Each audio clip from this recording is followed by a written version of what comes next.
കേരളത്തെ നടുക്കിയ 2.5 വയസ്സുകാരിയായ ദേവേന്ദുവിന്റെ കൊലപാതകത്തിന്റെ കാരണം തേടിയുള്ള പോലീസിന്റെ അന്വേഷണം തുടരുമ്പോൾ ഇപ്പോഴും ഈ നാട് ആ ഞെട്ടലിൽ നിന്ന് വിട്ടുമാറിയിട്ടില്ല. കൂട്ടുകൽക്കോണം എന്ന സ്ഥലത്താണ് ദേവേന്ദുവിന്റെ വീട്. ആ വീടിനോട് തൊട്ട് ചേർന്നുള്ള വീട്ടിലെ ഒരമ്മ എന്നോടൊപ്പം ചേരുകയാണ്. നമ്മുടെ പേരെന്നാ? യശോദ. ഈ ദേവേന്ദുവിനെ കാണാറുണ്ടായിരുന്നോ?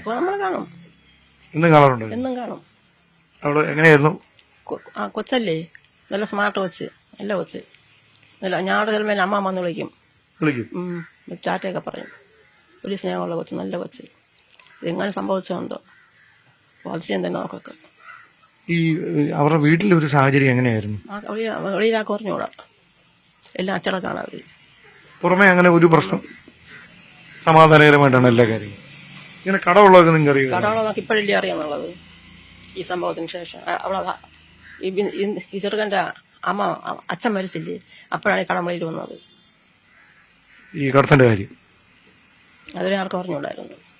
നേരത്തെ എന്തെങ്കിലും കച്ചവടമോ അങ്ങനെ എന്തെങ്കിലും ഉണ്ടായിരുന്നു? ഒന്നുമില്ല. ഇനി ഇത്രയും വലിയൊരു ആയായിട്ട് നേഴ്സറി പോകും. ആര്? രാഗിണി, ഇവിടെ അമ്മ ആയായിട്ട് നേഴ്സറി പോകും. വേറെ അവർക്ക് കച്ചവടം തോലൊന്നുമില്ല. ഈ കട എങ്ങനെയാണെന്ന് നമുക്ക് അറിഞ്ഞൂടാ. ഒന്നേ വീട് വയ്ക്കണം, അല്ലെങ്കിൽ മക്കളെ അയക്കണം, അല്ലെങ്കിൽ മക്കളെ പഠിപ്പിക്കണം. ഇനി എന്തെങ്കിലും ഉണ്ടെങ്കിൽ കടം വരണം. ഇതെങ്ങനെ കടമെന്ന് ഞങ്ങൾക്ക് അറിഞ്ഞൂടാ. വാഹനം വെക്കുന്നത് നമ്മുടെ മുറ്റത്താണല്ലേ? സ്കൂട്ടർ ഈ ഹരികുമാറിന്റെ നമ്മളവിടെ തന്നെ ഉപയോഗിക്കണമെന്നും. നിങ്ങൾ അവസാനം എന്നായിരുന്നു കണ്ടത്? ഞാൻ ഈ സംഭവത്തിന് തലേദിവസം കണ്ട് വണ്ടി എടുത്തോണ്ട് പോണത് കണ്ടു. വർത്താനം പറഞ്ഞു സംസാരിക്കൊന്നുമില്ല നമ്മുടെ അടുത്ത്.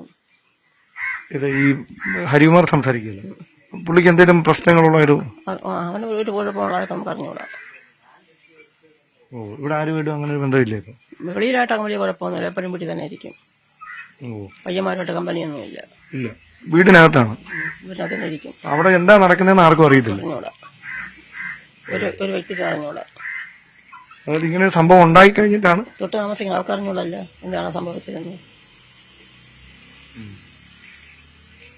അപ്പോൾ അതാണ് തൊട്ട് അടുത്തുള്ള കുടുംബങ്ങൾ ഉൾപ്പെടെ, അതായത് ഈ ഹരികുമാറിനെ കുറിച്ചും ദേവേന്ദുവിനെ കുറിച്ചുമൊക്കെ പങ്കുവെക്കുന്നത്. ദേവേന്ദു വളരെ സ്മാർട്ടായിട്ടുള്ള ഒരു കുട്ടിയായിരുന്നു, എന്നും കാണാറുണ്ടായിരുന്നു എന്നാണ് ഈ അമ്മ ഇപ്പോൾ നമ്മളോട് പറയുന്നത്. ക്യാമറമാൻ സന്തോഷ് കുമാറിനോടൊപ്പം ഡാൻ കുര്യൻ, ന്യൂസ് 18.